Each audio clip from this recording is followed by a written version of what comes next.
He's just a high school graduate and super poor. Michael probably invited me to the singles party as a scapegoat just to make himself look better. Sure. He is usually competent at work and is undoubtedly a promising man who graduated from a prestigious university and works for a major corporation. But his mistake might have been flaunting it too much. After sending the drunken Michael home, I stayed behind with the three women. We were just talking, and we were wondering if you'd like to have another drink somewhere quieter? What? In the end, we moved to a quieter place and decided to continue drinking, no longer treating it as a singles party. My name is Jim Johnson. I work at a law firm and am 29 years old. The firm I work for is one of the largest in the city. We have a diverse group of professionals including lawyers, judicial scriveners, and administrative scriveners. And I'm a practicing lawyer as well as an associate director. Our firm is staffed with young and talented individuals. Let me share a bit about my childhood. Both of my parents were lawyers, and I was raised in London until I started elementary school. My parents were international lawyers.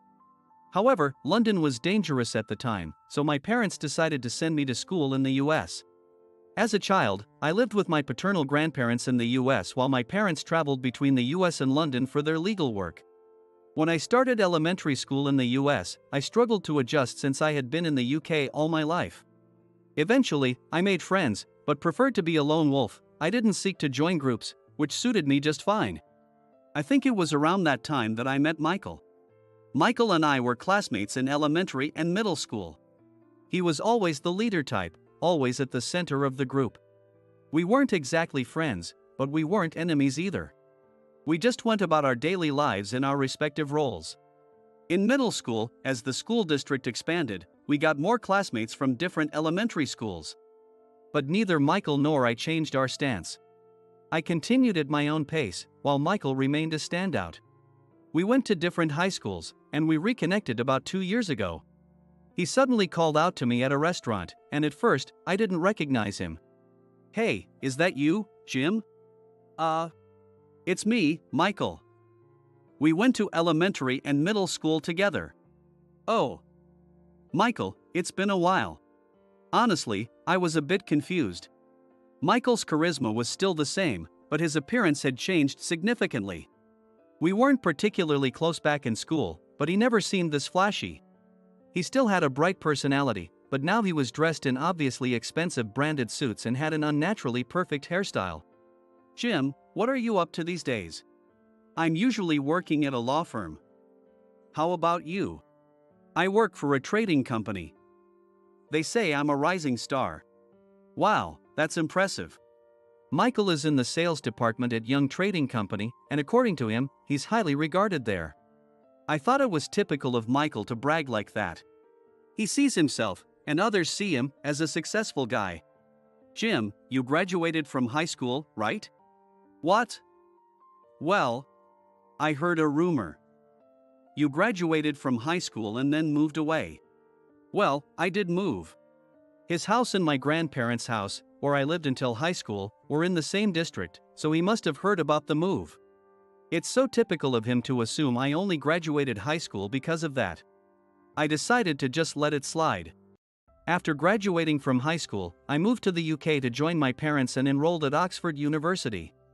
Given that I had few friends in the US, not many people knew this about me. I juggled both Oxford and law school, and upon graduation, I became a lawyer. With parents who were international lawyers, it was a natural path for me.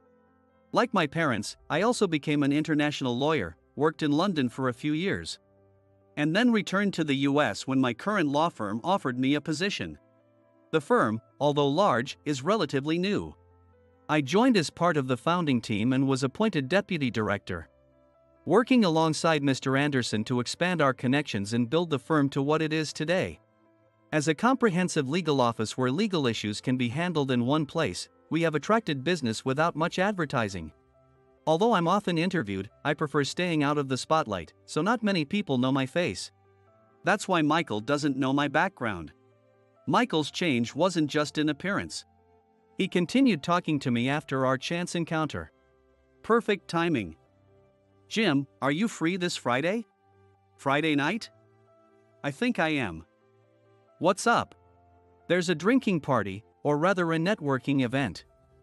Want to join? What kind of networking event? Well, to be honest, it's a singles party. We need one more guy.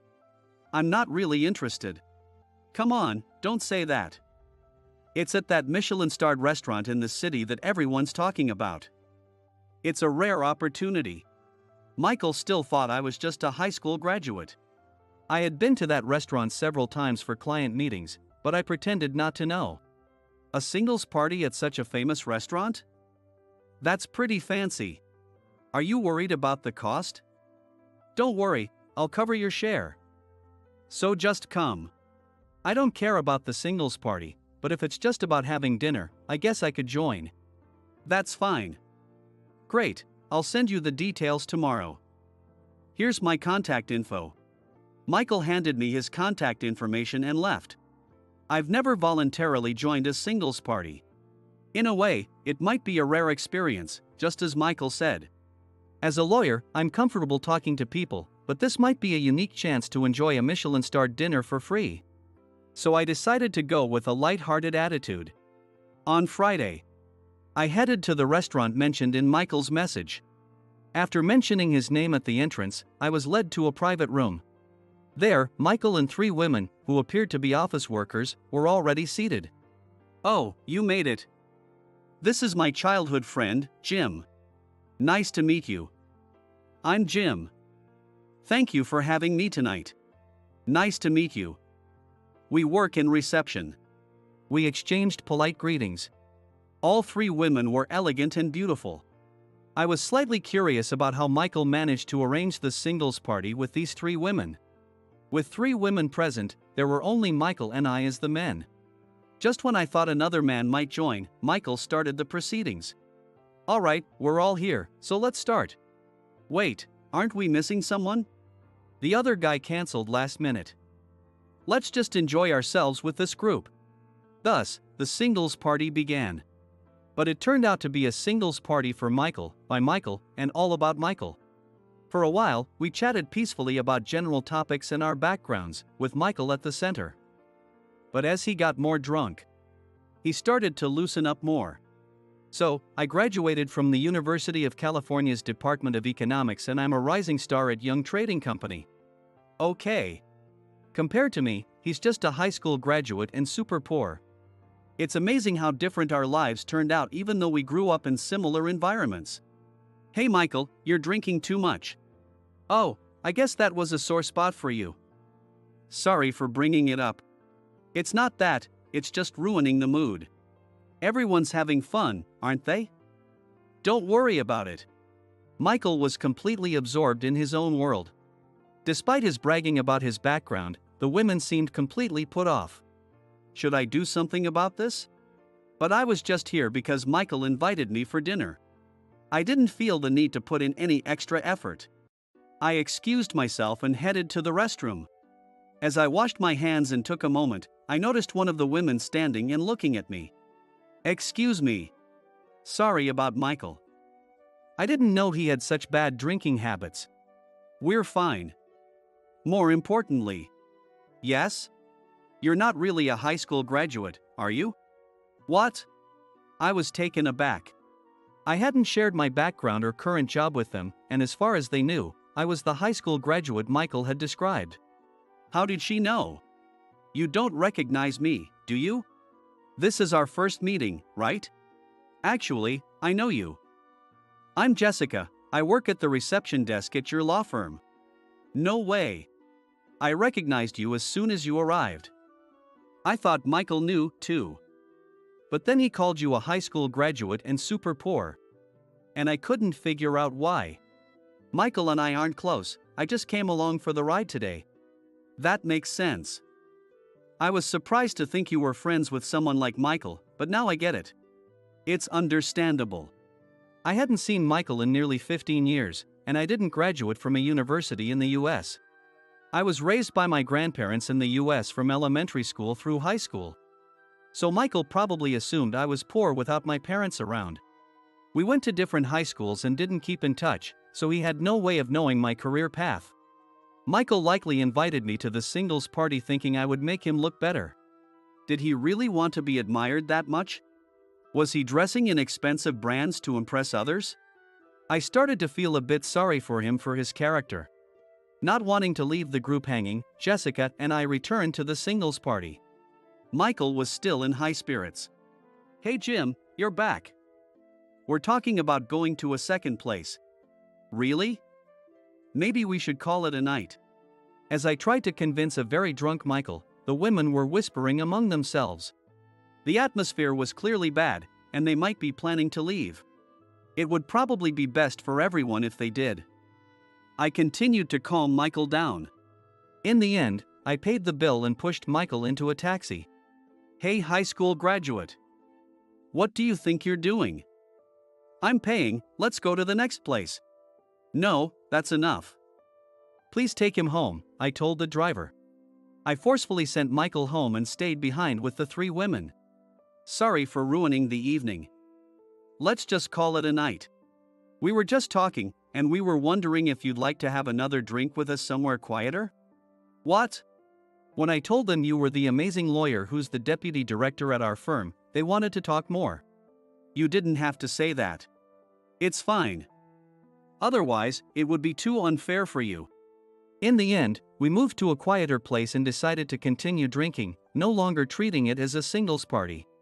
Let me reintroduce myself. I'm Jim, and I work at a law firm. "Come on, Jim, don't be so modest. You are a lawyer and the deputy director of your firm." I don't usually mention I'm a lawyer to new people because some people don't see me for who I am once they know. "Jim, you went to Oxford University, right? Michael doesn't know that and thinks you're a high school graduate." "Yeah, my parents worked in the UK, so it just happened naturally."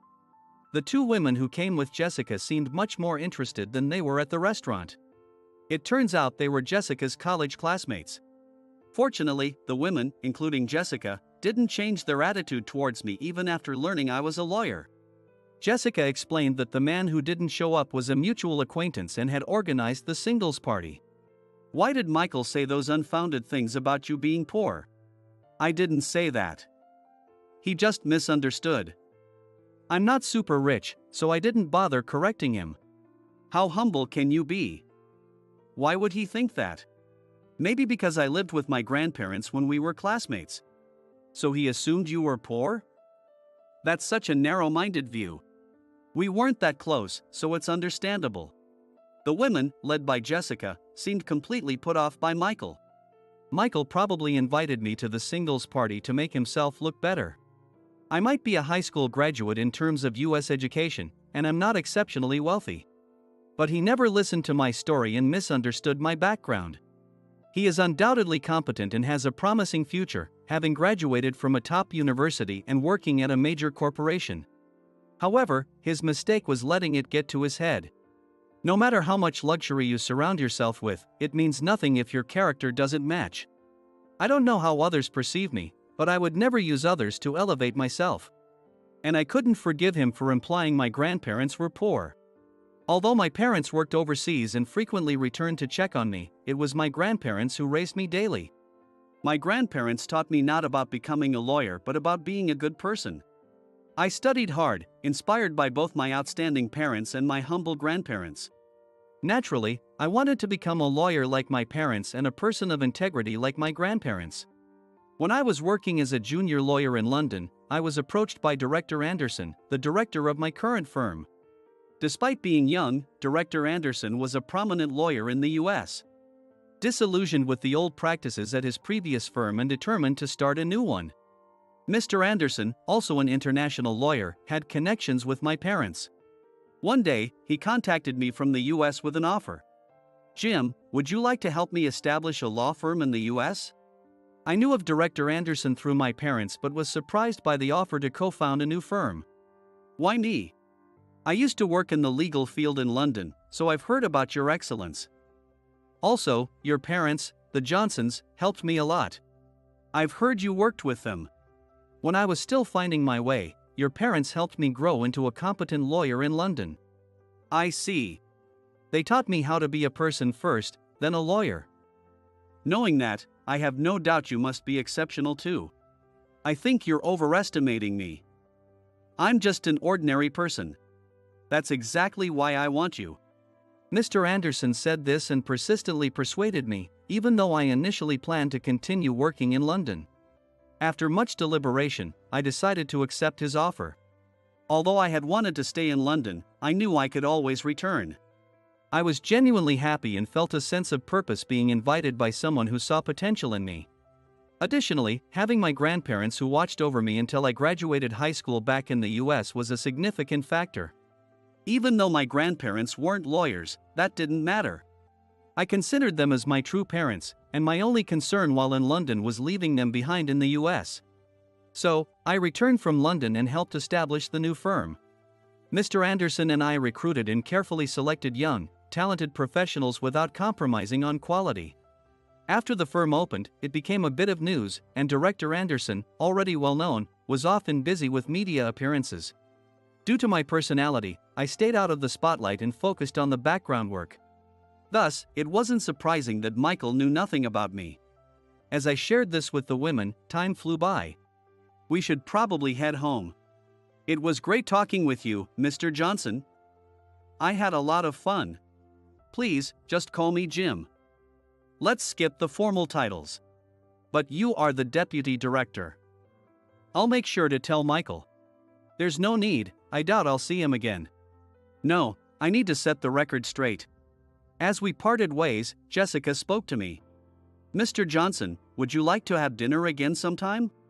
I felt a connection with Jessica, having met her coincidentally despite working at the same firm, and accepted her invitation with a smile. It was clear she didn't ask me out because of my title. We exchanged contact information and went our separate ways that night. A few days later, I received a call from Michael. "Jim, you're a lawyer?" "Yes." "Why didn't you tell me?" "I said I worked at a law firm." "I thought you were a janitor or something." "I always thought you were just a high school graduate and super poor, raised by your grandparents." "Well, I did live modestly. But it's all a lie. You're an Oxford graduate and a lawyer." "I never lied." "You just misunderstood." Unlike his confident demeanor when we reunited, Michael was now stumbling over his words. He must have learned the truth through Jessica. Whether I'm an Oxford graduate or a lawyer, I'm still just a classmate. This is why I usually don't talk much about my background. Some people see me differently once they know. Michael seemed completely intimidated by me now. Since then, he never invited me to another singles party. Around the same time Michael contacted me, Jessica also reached out. She wanted to discuss something over dinner, so we arranged to meet. "I've been studying since last year." "Studying?" "I want to become a lawyer." I started working at the firm to get closer to the legal field. "I have a law degree but haven't passed the bar exam yet." "I see. Why not work as a paralegal instead of a receptionist?" Jessica explained that she was aiming to become a lawyer to repay her single mother who raised her alone. She pursued her dream by attending a state university with a scholarship but hadn't passed the bar exam yet. Although she wanted to work as a paralegal, she needed to support her mother. So she worked as a receptionist during the day and at a restaurant at night. "I can talk to the firm about having you work as a paralegal." "That's not why I brought this up. I was wondering if I should keep trying or if it's time to give up." "I support you. To keep going, it's best to work as a paralegal and get first-hand experience. It's the quickest way." "Are you sure?" "If given the chance, I'd love to try." "Then let's arrange the transfer right away. I'll support you as much as I can." So, Jessica transitioned from being a receptionist to working as a paralegal under a lawyer. I also arranged to meet with Jessica once a week for what turned into study sessions. Jessica's skills and confidence grew rapidly, and she looked much more radiant than when we first met at the singles party. Then came the bar exam. Jessica gave it her all and passed with flying colors. She was no longer a receptionist or a paralegal. Wearing her lawyer's badge, Jessica was filled with pride and confidence. Watching her, I realized something. I had fallen in love with Jessica, who had worked so hard and achieved her dream. As a newly minted lawyer, Jessica decided to gain experience by working at another law firm. She would be busier now, and we might not see each other as often. I decided to confess my feelings to her. Jessica, congratulations. You really worked hard. Thank you. It's all thanks to you and everyone else. Jessica, I've liked you for a long time. Will you stay by my side from now on? Oh my. I've probably liked you since even before that. When we met by chance at that singles party, I was so surprised. I'm honored that you feel this way. Yes, let's be together. And so, Jessica and I started dating. Though our busy schedules meant we couldn't see each other often, we cherished the time we spent together. A year passed quickly, and Director Anderson had some news for me. Jim, I'm thinking of moving to London. What? I've been invited back by the firm I worked for in London. After careful consideration, I've decided to go. That's great. I wish you all the best.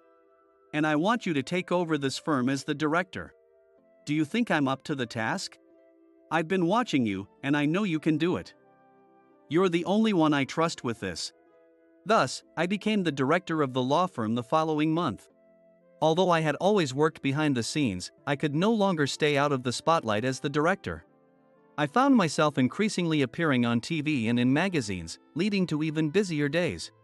Despite my hectic schedule, I decided to take a vacation to spend time with Jessica. Though we kept in touch regularly, seeing her after a long time made me realize how much she had grown.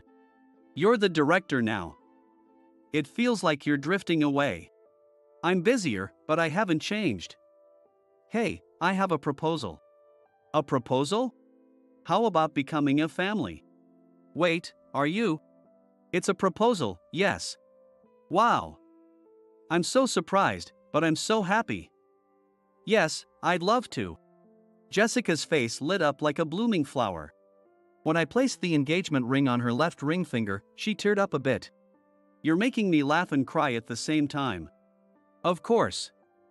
It's a flood of happiness. I then suggested that Jessica and her mother move in with me. Since her mother was her only family, it was the natural thing to do. After confirming if it was okay with me, Jessica started crying tears of joy. We decided to set up our new home close to my grandparents' house. This way, I could also keep an eye on my beloved grandparents. Upon announcing our engagement, my parents immediately planned to return to the US next weekend. We are organizing a family dinner, including Jessica's mother. I'm at the peak of happiness, but I know I couldn't have achieved this alone. My grandparents, parents, Mr. Anderson, Jessica, the staff from both the London and the US offices, all of them helped me get to where I am today. And yes, I should also thank Michael, who inadvertently brought Jessica and me together. I will keep these feelings in my heart and continue to work hard, never resting on my laurels.